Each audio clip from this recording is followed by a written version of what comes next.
Welcome to another interview with the member of Polish team chess champion Polonia Wrocław. Today our guest is Grandmaster Dimitrios Mastrovasilis. Welcome. Good evening. First of all, big congratulations on this year's victory. How do you feel about winning the title in 2021? Thank you very much. It was okay. It was very good feeling because it came slightly unexpectedly, let's say. We didn't start so well and we managed to have a big comeback, and in the meantime also Katowice dropped some points, making some draws, and we managed to catch up and beat them on the small points. So what do you think was the most important factor to your overall success this year? Well, the team was strong this year. I think we had the strongest team also. That was probably the strongest league, at least the one that I remember. Usually there were 2 or 3 teams chasing for the first place, and this year there were more. There were like 5. So okay, we had really good team, and it was important, I guess, that the team managed to keep keep it together after some bad results, and okay, continue winning matches. It wasn't only in our hands, but we did our part. And okay, as we said, it was so tough, the league this year, that it was just normal that everybody would drop points. Yeah, you've been playing in the team since 2011, so pretty long time. So what does the team make so unique? What, in your opinion, is so unique about Polonia Wrocław? I don't know. I guess we have Mateusz and we have the captain and his typical jokes, probably, that other teams don't have. So you cannot replicate Mateusz. So this is what holds you and makes you play for year after year, right? Okay, the atmosphere was good. Most of all the years that I remember, the atmosphere was good, and this year too. Even though that we didn't start well, it was still a good atmosphere, and okay, we thought that we would do well, and just okay, nobody expected that we'll get the gold, us included. So coming back to this year's tournament, what can you say about your own performance? Well, I had a very solid tournament. I was in danger only one game. That was my game with Pobras, actually, that I was worse and suffering for most of the game. And the rest of the games I was doing very well, and nobody had to worry about my games. Okay, I made lots of draws. I could have maybe scored some more. But okay, overall I'm satisfied. Only I didn't actually deliver some 2 important points. I managed to win some moment 3 games in a row.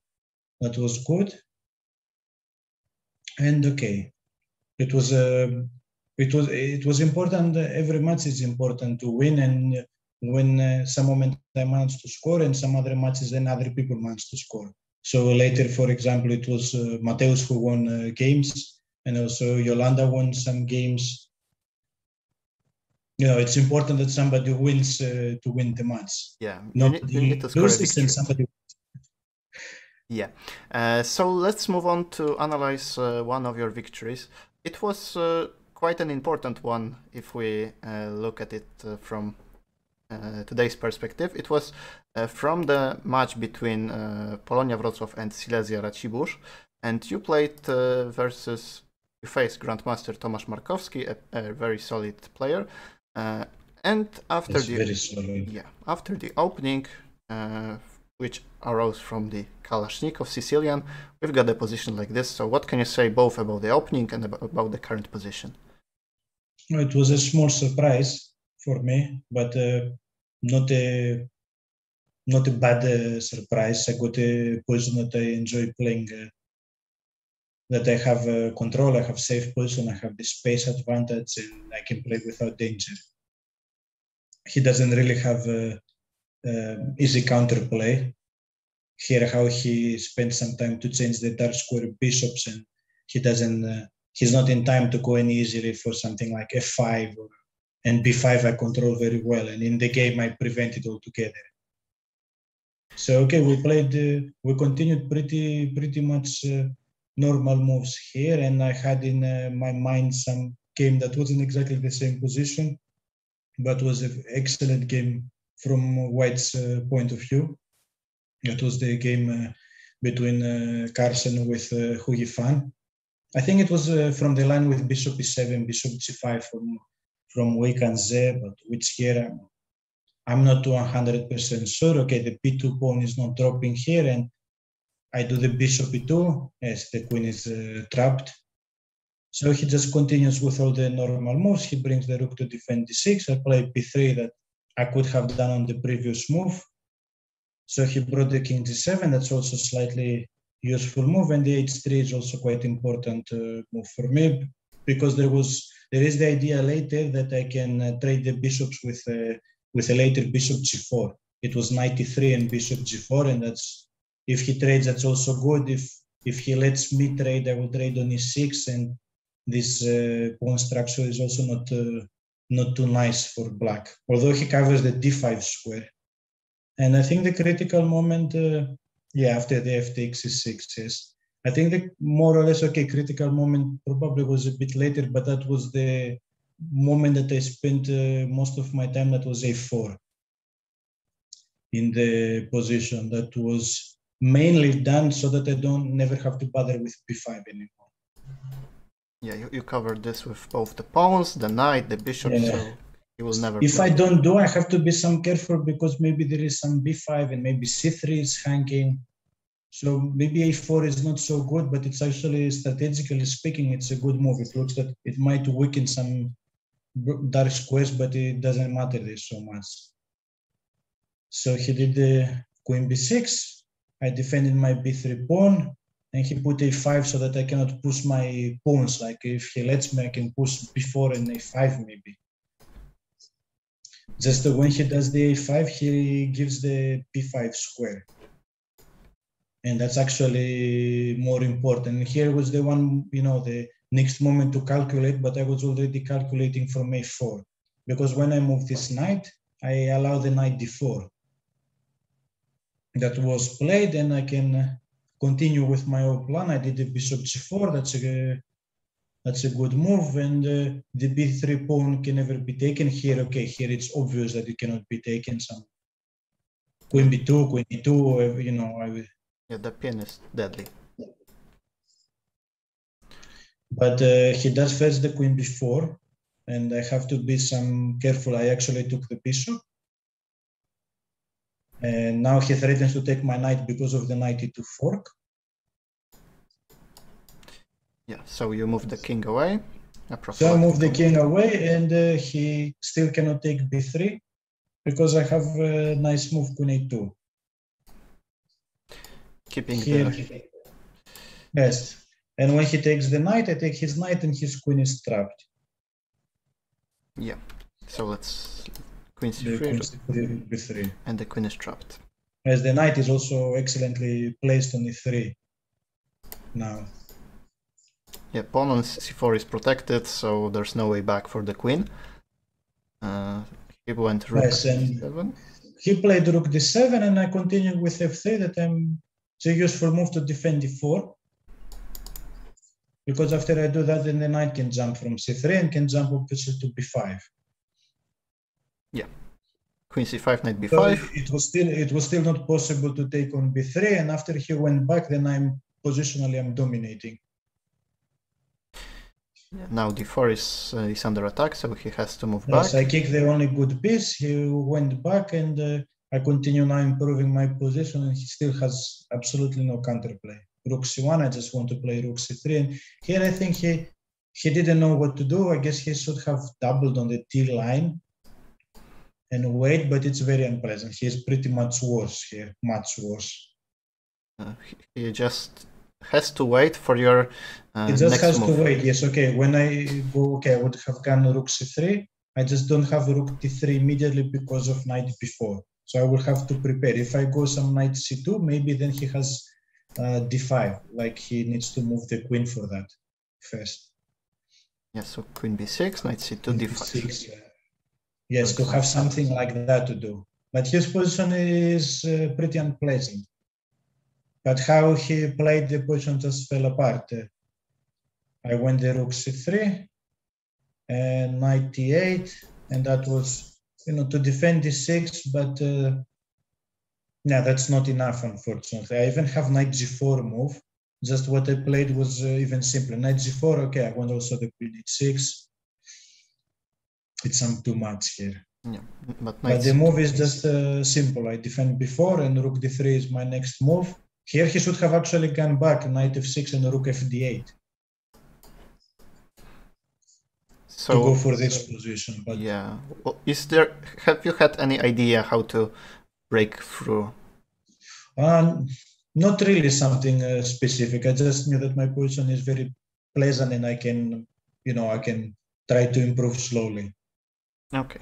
So maybe he would have fallen apart anyway, because it's difficult to defend. He also needs to be some careful for the d6 pawn all the time. Yeah. But he went knight a7, and... Yeah, now I think I'm just winning, because he is losing material. That was the simplest, that I trade the one pair of knight, and the second knight comes, and then d6 pawn is lost after rook d3. And I think he's just lost here. Yes, this d5 is like the, hopeless, but I don't know what else to suggest really. His position is just lost. Yeah, because after queen b6, knight b5, there's... and rook d3 next move. Yeah, now he is not in time to defend d6. There's no way to protect the pawn.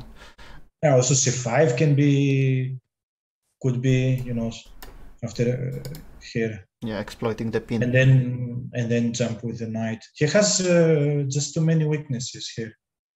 Yeah, it's not possible to defend against all of this, so he went for some desperate counterplay. Yes, it was desperate, but okay, everything is too solid for me to do anything wrong. So I picked the pawn.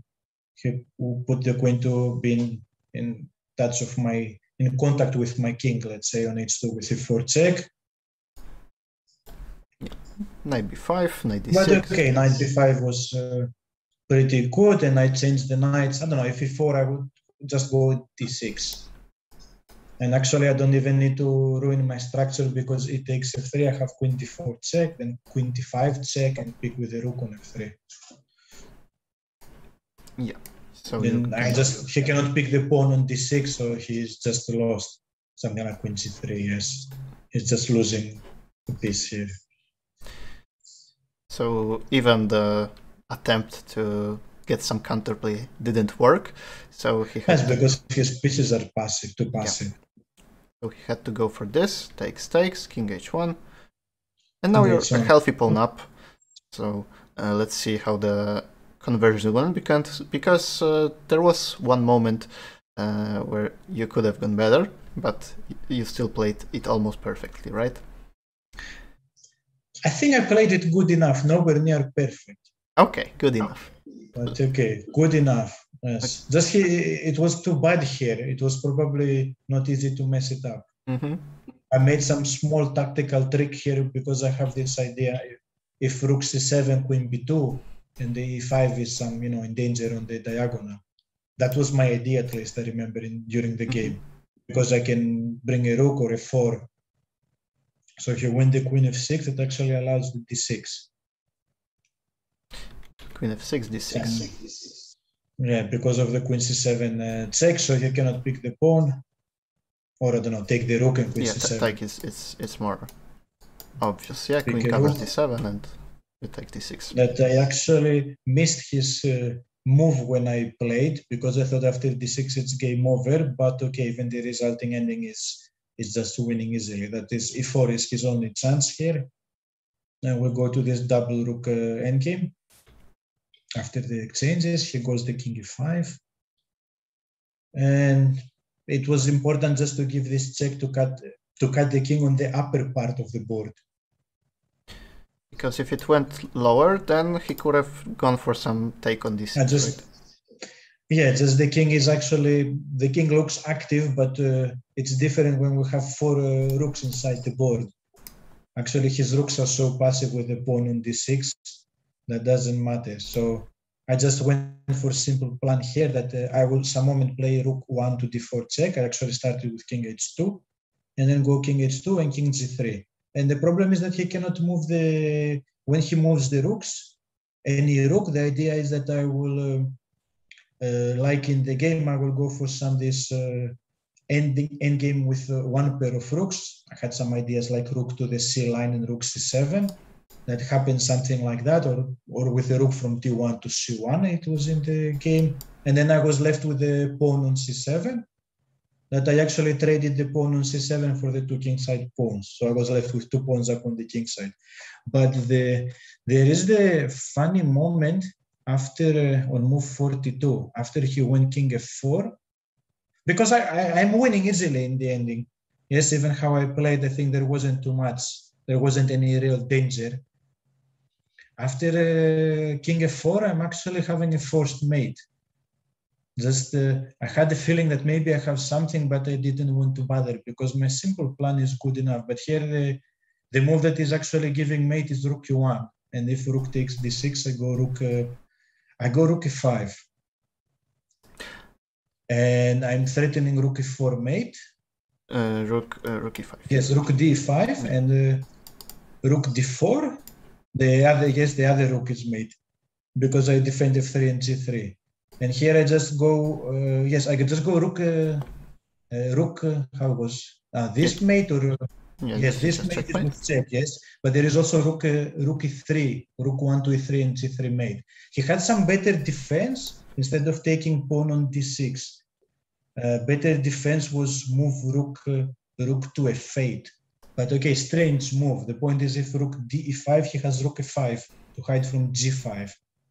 And rook f1 was not winning a rook before because king goes back to e4. Yeah, but I'm still giving mate. Yes, I'm still giving mate with rook d to e5. Right now?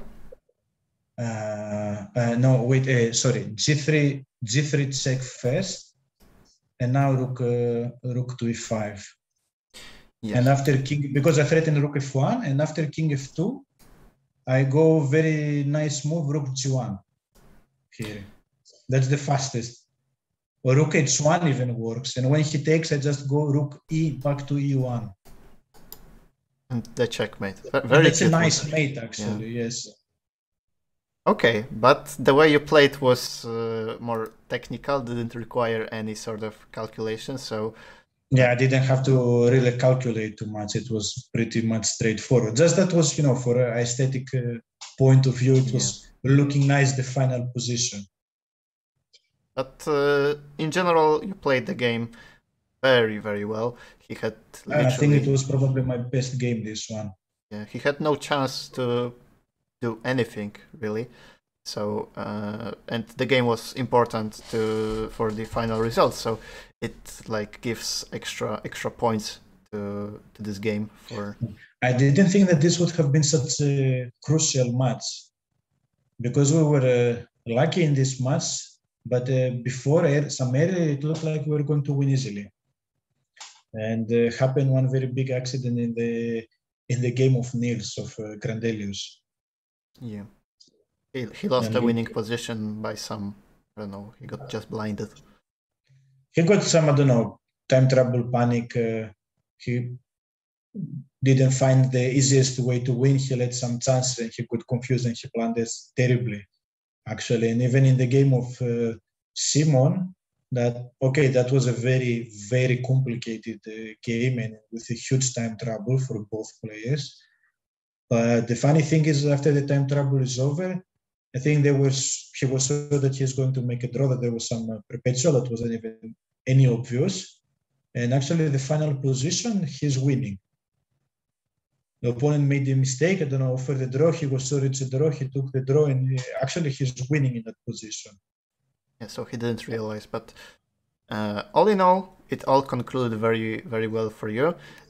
You won the match, then you clinched the title, so once again, very big congratulations on that, and thank you for joining us today, giving some insights both on the league and on the games, so we really appreciate that. Thank you a lot. My pleasure. So that's it for this video. Stay tuned for other interviews. Goodbye.